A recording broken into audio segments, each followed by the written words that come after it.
So this is the door handle off of my Lexus SC400. This is the driver's side handle, and it's a plastic handle. It is very old and brittle, and as you can see right there, there's a little bit of a crack starting, and it goes all the way around to the other side, and eventually what could happen is this, like what happened to my passenger side, where it just broke off entirely and is useless. And you'd think because this is a Lexus that it would be a higher end piece of plastic or metal or whatever, but because this is the same as the Toyota Soarer and the rest of the world, which is basically just a standard coupe, it has a lot of kind of base model parts to it, like these plastic handles. And this is the handle off of the Lexus LS400, which is more of a luxury kind of Toyota product, and that is metal covered in chrome. So I actually bought a set of these off of eBay for about 30 bucks shipped a couple of years ago now. And the cool thing is that you can see how this is a very similar design to this. Really, it's the exact same design. These parts are the same. These are very, very close to being the same, but the way that they come together on the backside are super identical, but there are a couple things that you want to look out for before doing this swap. I was just going to use this entire bracket on my race car because I can just kind of bolt this wherever to the door, but in order to have the cables working correctly that comes with my car, you got to have these little kind of U-shaped metal pieces there for the cables to bolt onto, and what they don't have on this side is exactly that. It's like a different style. So what you have to do to get this handle to work on this, it's a little bit of surgery. I don't take credit for any of this because I got this off of the internet, off of a couple Lexus forums. I'll put the link below as to where I got all this information. But I figured because I haven't really seen this done on YouTube, I would just do a quick tutorial and show you how to swap this onto this. So for the SC handle, there is a rod in the middle that goes through the top part of the lock, as you can see right there, and then through the door handle itself. And then the lock has its own pivot, which is this one right here.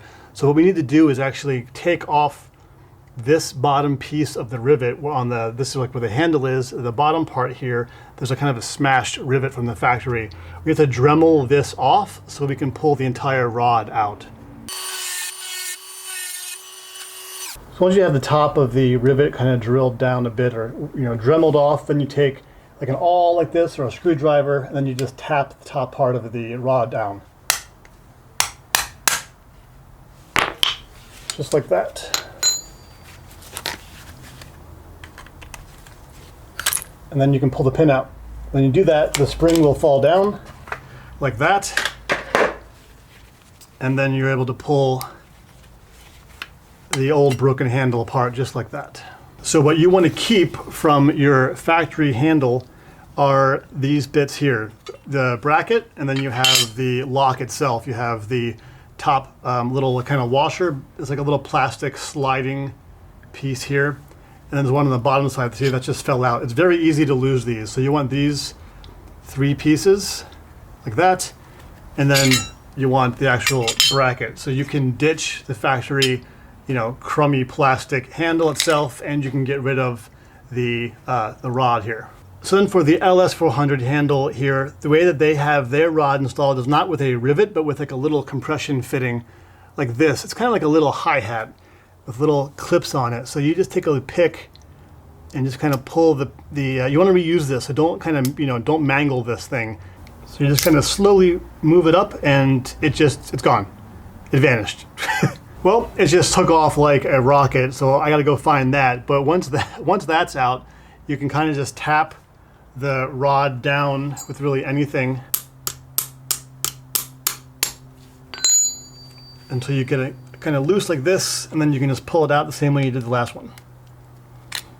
Just like that. Now this one you're going to have to reuse, so don't mangle it. Just keep it, keep it together. So now that everything is apart, we have the SC bracket, we have the SC lock with the 2 little kind of plastic washers, the LS400 bracket with the spring attached, the LS pivot pin, and that tiny little compression washer thing that just kind of poofs out of existence. You need that too.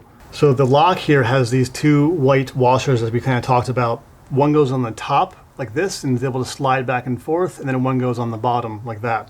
And they both need to be able to slide freely. So if you have dirt in here, like I kind of do, just go through and clean that up a bit as best as you can, and it wouldn't really even hurt putting a tiny little bit of grease in there just to make sure it can move, nice and smoothly. So we have our lock piece here, like this. We have our two little white spacers, or kind of, they help the lock glide back and forth with less friction. One goes in the top, like this. One goes in the bottom, and the pivot point actually goes through both of those. So those have to be lined up, exactly lined up with each other. Then they can go into the bracket, just like this. And as you can see, once you get it in there, that this top hole here is where the pivot pin goes through, and it has to go through each hole. So it goes from the top down through the top, through the first kind of white washer there, through the bottom one, just like this, and then you have to put the handle in. So it's kind of tricky to get it all to kind of stay together. The spring has to go on the back side of the bracket. So what I kind of figured out was to go in from the back, and then you can kind of just sort of, maneuver it into place, but it's kind of tricky to keep everything lined up. So you kind of just kind of squish it all together to make it work. So once you kind of have it in there, just push the pivot pin all the way through until it comes out the other side. Just like that. So then what you can do, once you have that together, you can just kind of knock the pivot pin all the way through. It'll help to brace it, of course. So once you have the top part kind of flush like that, then the bottom part, this is where you put your fitting back on, but I don't have mine, so I'm gonna look for that after I shoot the video. But the good thing is that it's actually a really tight fitting, so you technically don't even need that to keep it in place. You should really have it though, and I am going to go find it wherever it is and replace it. But that is kind of the first, you could essentially, it would work just like this. You have your lock that goes back and forth like that, and then you have your the door working on the back side. And the problem here is that the way that the handle is made, there's this little tab. If you can see it right there, it's this little tab that actually stops the door handle from going all the way open. And that's fine on the Lexus LS because it doesn't have to go that far, but on the SC, you actually need it to go just down to this flat piece here in order for it to activate. So then what you should do is break out your Dremel again and just pull this little tab down, or grind it down flush with the piece below it.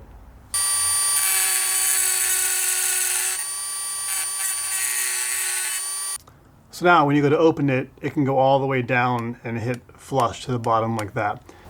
So now as far as my build goes, I'm done because I am going to just bolt this onto the inside of the door, attach all of my cables, and then we are good to go.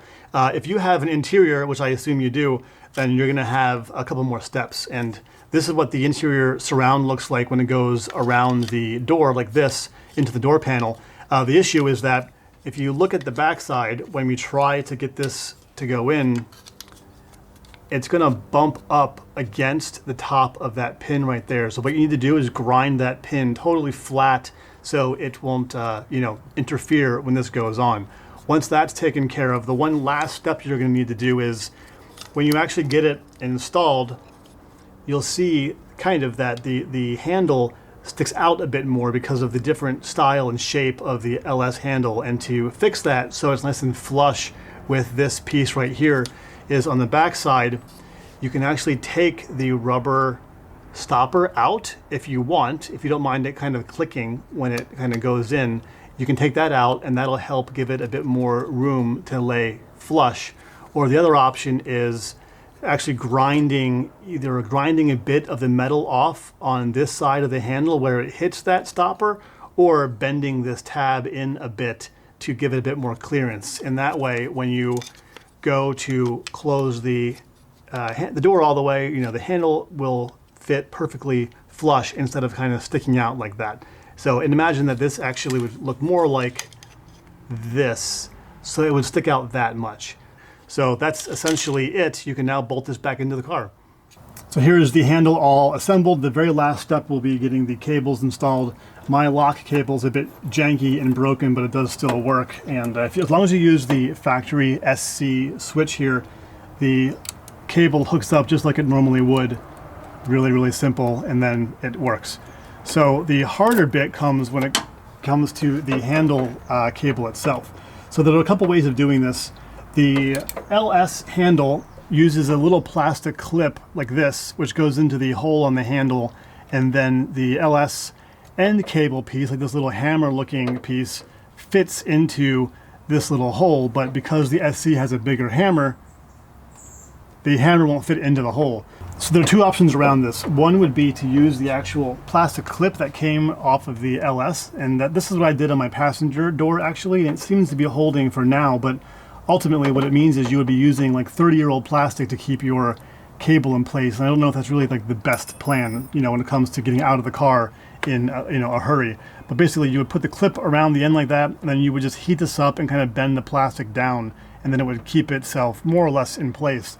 But all that's keeping you from opening your, not opening your door would be this little bit of plastic. If that breaks for any reason, you're kind of screwed. The other option, which I'm going to do on this door, is you take the hammer at the end of the cable, you put it in place like this, you slide it in there, and then you would use a clip just like this, which you can buy at any auto parts store. It's used to like hold, door cards in place in the older cars.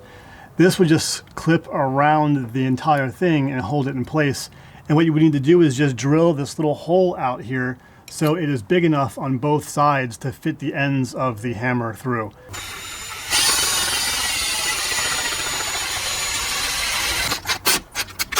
So then you pop the end of the cable into the handle just like that, and then you just kind of fit this over the whole thing. It's kind of a tricky thing to get on there, but once you can get it up big enough to slip over, it should be pretty easy. Just like that. And now there's no way that is going to ever come out without some serious force. You can see how that just fits right in there. So there we have it in place on my race car door. Yours, of course, should have probably the whole surround installed, but opens up no problem, which is nice. Closes. Yay, look at that. And then we have the passenger one on this side. And now you can open and close your doors without worrying about breaking the handle off. Ow. Oh, this is not a factory car. It's not very safe in here. Maybe a roll cage soon. What do you guys think? As a little bit of a bonus here, I wanted to pull out my gauge cluster to add an LED light here to act as a warning light for low oil pressure. And the way I'll do that is to actually tie into the signal for the actuator of my AccuSump. So when the AccuSump says, hey, I'm low on pressure, that signal will open the valve, and I'll also use the same signals to activate a little LED here to say, hey, be careful, you're about to blow your engine again. And to avoid blowing the second engine, I thought, well, I'll just go get the cheapest LED they have on Summit Racing. And because I was a couple bucks short of free shipping on one order, I was like, well, what's the cheapest LED on the site? And as it turns out, at the time it was this gigantic monster. This was on sale from like $15 down to about like $4. So I thought this would be maybe, a third or like a quarter of the size, but it is gigantic. So what am I going to do with this huge LED? Well, I'm going to install it, of course. So I'm just going to drill a hole back here and just kind of pop it through, and then just use some screws to hold it in place, and that will be my ridiculous warning, warning sign of don't blow your engine. I just drilled a quick hole using my little hole saw here, as you can see, and then I drilled 2 more small holes on the sides there just to put little zip ties through to hold it in place. And then I also just took some Plasti Dip and Plasti Dipped this dark so it wouldn't be quite so bright and reflective inside my cluster here. I'm just going to put it through, run some zip ties, and then it'll be done. So there's the LED installed. You can see my little zip ties on the side there. The red wire here goes to the AccuSump solenoid switch in the back, and then the black just goes to ground, and then that's how it looks on the back side. So yeah, this will get installed, and then I'll give it a test. All right, I have the light installed and I have it wired up. Well, kind of wired up. Right now I have the power wire just going to the battery back right there, and then I'm just going to ground it to see how bright it is for now. Ultimately, the red wire power will go to the solenoid valve at my AccuSump, and then ground will just be grounded off, you know, to the chassis. But let's see how bright this thing is. Oh my God. That's so bright. I'm gonna know. I'm definitely gonna know if I have my AccuSump pumping oil. That's ridiculous and hilarious. All right, that's all for the video. Thanks for watching. I'll see you guys later. Oh my God. So the better option that I...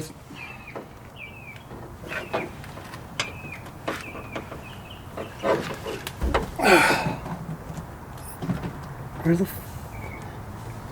Oh, this is why I don't do any more videos. It's hard.